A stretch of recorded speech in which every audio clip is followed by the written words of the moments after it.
Hey Internet, I thought it would be fun to do a little video about my Patreon process. Some of you might know that I've been playing songs, I've been writing new songs and taking them outside where I'm living and trying to find picturesque locations and record the songs performed live outside, and then I share them with you. But now that I'm still doing it and it's been a while, I want to let more people know what it's all about. So what is Patreon? It's a platform where artists can release their work, music, paintings, anything, and have people subscribe, sign up either per creation or per month, I think, and mine's per creation. So that would be every song I put out with a video. So you can sign up for $2, gets you the video of the song performed in the spot, the whole thing. And then for $5 you get that video plus a separate audio file of that song, kind of enhanced, that same recording but enhanced. And then sometimes I'll always do some kind of extra. What are these tasty extras? I don't know, I draw, so sometimes it's illustrations. Sometimes it's just extra pictures from the shoot.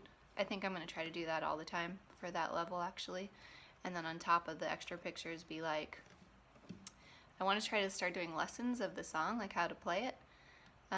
Or I'll do a ringtone of some part of the song made into a ringtone, or a studio, not a studio recording, but my garage band recording of it with some extra parts on it and stuff.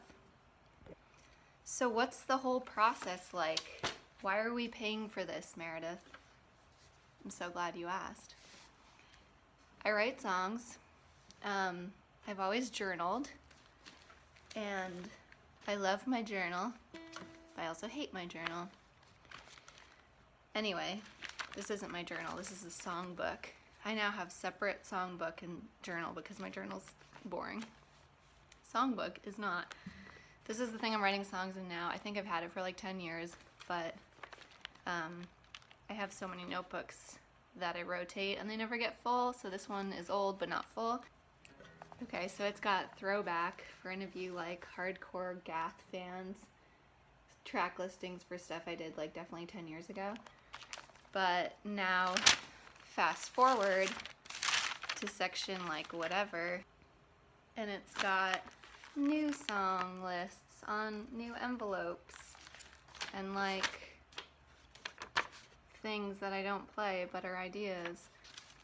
Okay, so how do I start? I play guitar. I find some chords that go together and that I like. Then I usually write a version of the song, then I write another version of the song a few days later, then I write then I get rid of that, then I say I hate that song, but then 2 weeks later it's stuck in my head, so I go back to it, that kind of stuff. So the song gets written, and then once I've been playing it for a while and it kind of becomes a part of my life, and by that I mean I'm walking my dog and singing my own songs in my head. Is that dumb?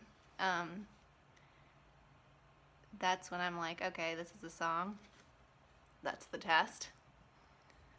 So that's a really exciting time when I start making lists, track lists, and then after I have the track list, put stars by the ones I really like, and then narrow it down more. So that's the writing of the song abbreviated. Once that happens, at least as far as this Patreon project goes, I'm okay, what location do I like for this song? A lot of times now that I've been doing the project a while, when I'm walking around, I'm saying this is, or I'll purposefully go visit a park or a hike or whatever to scope it out, see if it might be nice to do a song there. Location scouting, we call it in the biz. So then I'm okay, let me play this new song at this place X. What happens then? Well, then you have to get the perfect timing. This is a magical thing. people. you know, people are great in small doses. But when you're trying to like record something live, especially when it's a place where that like doesn't usually happen, people are your worst enemy. And I say worst enemy fondly because yes, this is a beautiful place we're in and you should come there. You should go there. What do we pack?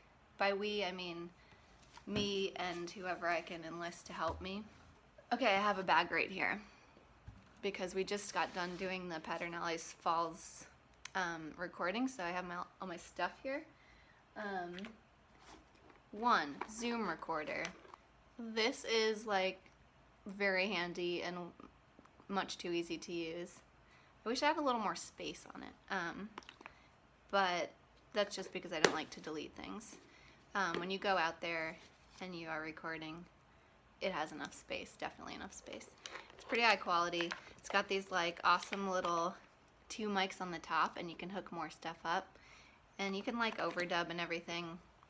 I haven't gotten into that, but so you have a Zoom recorder, check. Then you have extra microphone and earbuds, and the Canon Rebel. This is like the mighty beast. That was a giant purchase and investment for me when I started this, and this is the reason that you guys are subscribing, is to allow this to go on, which is awesome because frankly it's way better than having like amps. Actually, amps are great. I kind of miss when there were amps in my life, but I don't own anything like that. Okay, extra battery charger. What else is in here?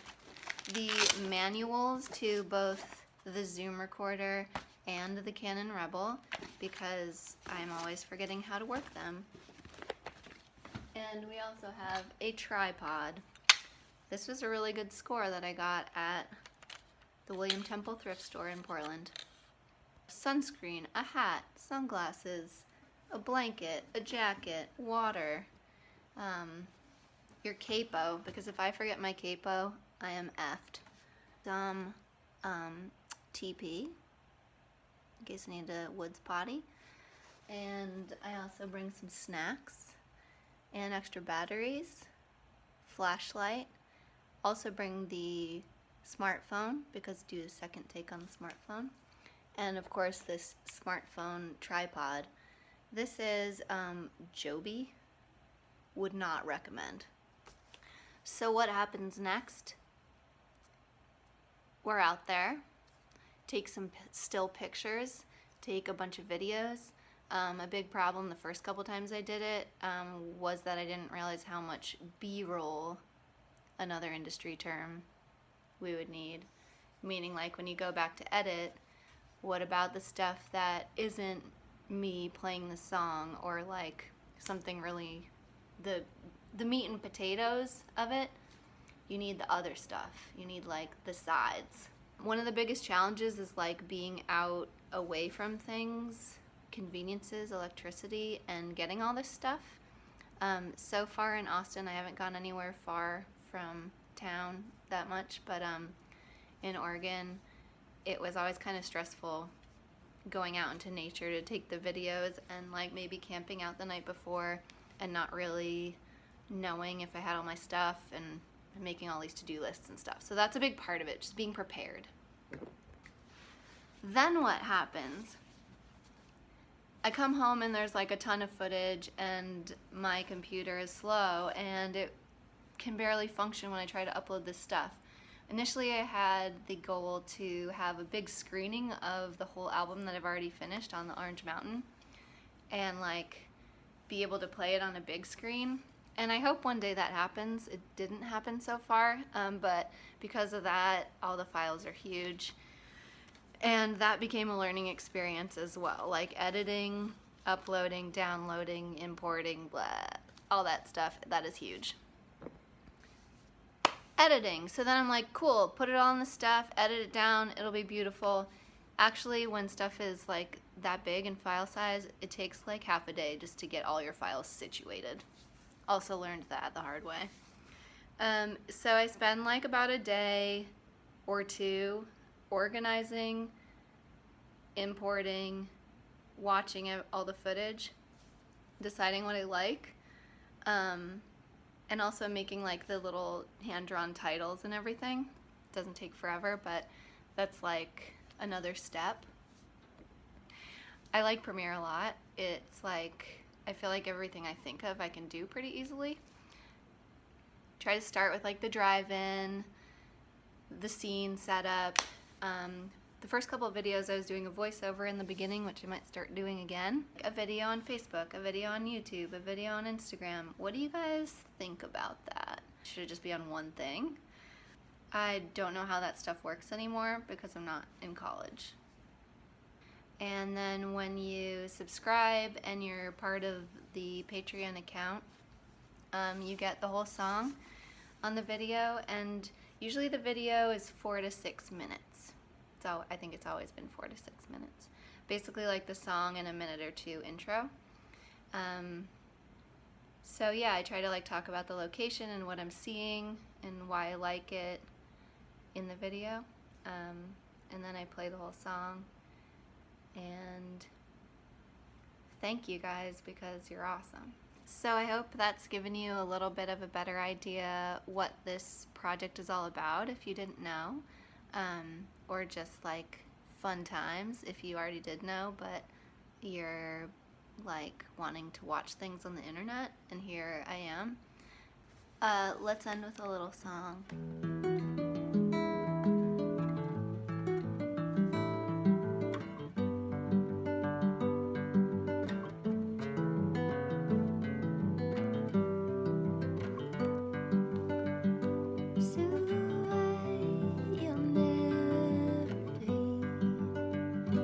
Doesn't have words. Okay, bye.